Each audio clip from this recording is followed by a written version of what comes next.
Sir budget meetings ಎಲ್ಲ budget meeting ಇನ್ನೂ ಪ್ರಾರಂಭ ಆಗಿಲ್ಲ. ಪ್ರಿಲಿಮಿನರಿ ಚರ್ಚೆ ಮಾಡ್ತಾ ಇದ್ದೀವಿ ಫೈನಾನ್ಸ್ ಡಿಪಾರ್ಟ್ಮೆಂಟ್ನವ್ರ ಜೊತೆ.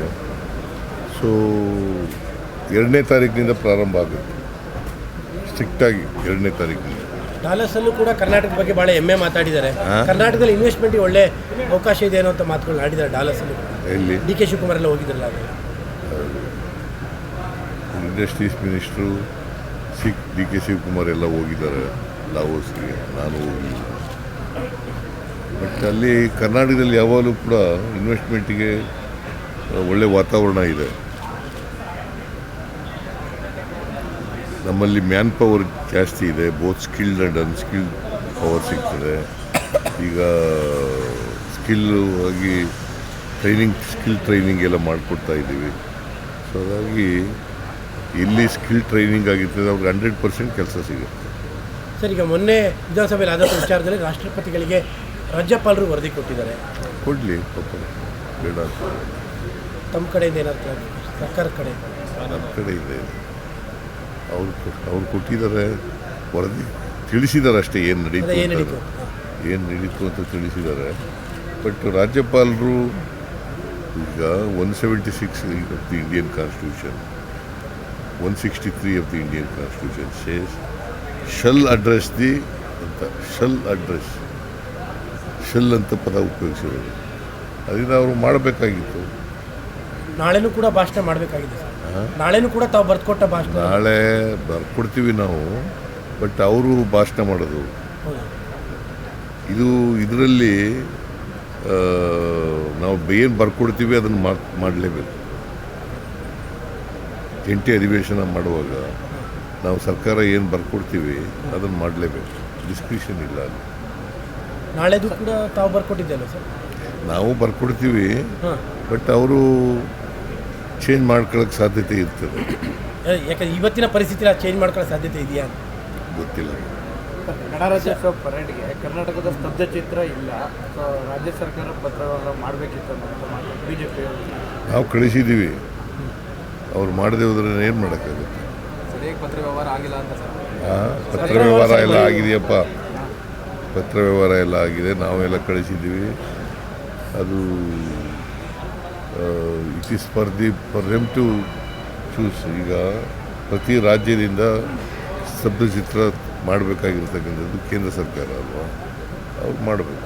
ಸರ್, ನಿನ್ನೆ ಹಾಸನದಲ್ಲಿ JDS ಸಮಾವೇಶ ಆಗಿದೆ, 25ನೇ ವರ್ಷದ ಸಮಾವೇಶ ಆಗಿದೆ. ಅಲ್ಲಿ ರೇವಣ್ಣವರ ಬಂಧನ ಭಾಳ ದ್ವೇಷದಿಂದ ಮಾಡಿದ್ದು, ನಮಗೆ ಟೈಮ್ ಬರುತ್ತೆ, ನಾವು ತೀರಿಸ್ಕೋತೀವಿ ಅಂತ ಮಾತಾಡಿದ್ದಾರೆ ದೇವೇಗೌಡರು. ನಾವು ಯಾರು ಕಾನೂನು ಪ್ರಕಾರ ಮಾಡಿದ್ದಾರೆ, ನಾವ್ಯಾರು ಕೂಡ ಅದಕ್ಕೆ ಇಂಟರ್ಫಿಯರ್ ಆಗಿಲ್ಲ, ಆಗೋದೂ ಇಲ್ಲ. ಅದೊಂದೇ ಅಲ್ಲ, ರೇವಣ್ಣನ ಕೇಸ್ ಒಂದೇ ಅಲ್ಲ, ಎಲ್ಲ ಕೇಸ್ಗಳಲ್ಲೂ ಕೂಡ ನಾವು ಇಂಟರ್ಫಿಯರ್ ಆಗಿ.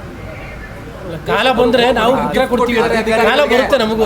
ಗಿಫ್ಟ್ ಕೊಟ್ಟಿದ್ದಾರೆ, ಅಧಿಕಾರಿಗಳಿಗೂ ಗಿಫ್ಟ್ ಅಲ್ಲ, ಸುಳ್ಳ್ರಿ, ಅಧಿಕಾರಿಗಳಿಗೆ ಯಾರು ಗಿಫ್ಟ್ ಕೊಡಕ್ಕೆ ಹೋಗ್ತಾರೆ?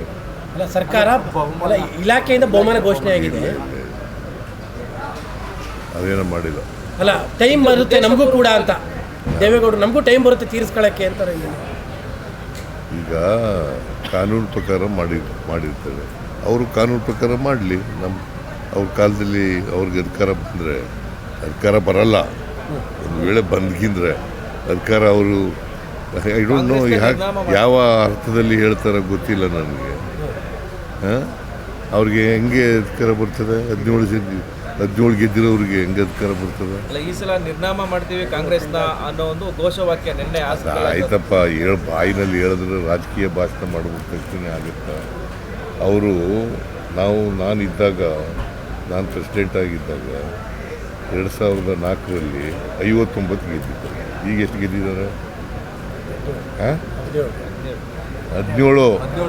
ಬಟ್ ಅವರಿಗೆ ಬಿಜೆಪಿ ಜೊತೆಲಿ ಇರೋ ಕಾನ್ಫಿಡೆನ್ಸ್ ಇದೆ. ಬಿಜೆಪಿ ಜೊತೆಲಿ ಬಿಜೆಪಿ ಅವ್ರು ಜಾಸ್ತಿ ಗೆದ್ರೆ ಸ್ವಲ್ಪ ಬಿಟ್ಬಿಡ್ತಾರೆ ಇವರಿಗೆ ಚೀಫ್ ಮಿನಿಸ್ಟರ್ ಆಗಕ್ಕೆ. ಫಸ್ಟ್ ಆಫ್ ಆಲ್ ಬರೋದೇ ಇಲ್ಲ, ಅವರು ಫಸ್ಟ್ ಆಫ್ ಆಲ್ ಬರೋದೇ ಇಲ್ಲ, ಯಾವ ಕಾರಣಕ್ಕೂ ಬರಲ್ಲ. BJP ಇವರಿಬ್ಬರು ಸೇರಿದ್ರು ಕೂಡ ನಾವು ಎಷ್ಟು ಗೆದ್ದಿದ್ದೀವಿ? 136 ಗೆದ್ದಿದ್ದೀವಿ. ಹಾಂ ಆಮೇಲೆ ಸೇರಿಸಿ 140 ಆದ್ರಿ ಬೈ ಎಲೆಕ್ಷನ್ಸ್. ಈಗ 140 ಆಗಿದ್ದೀವಿ.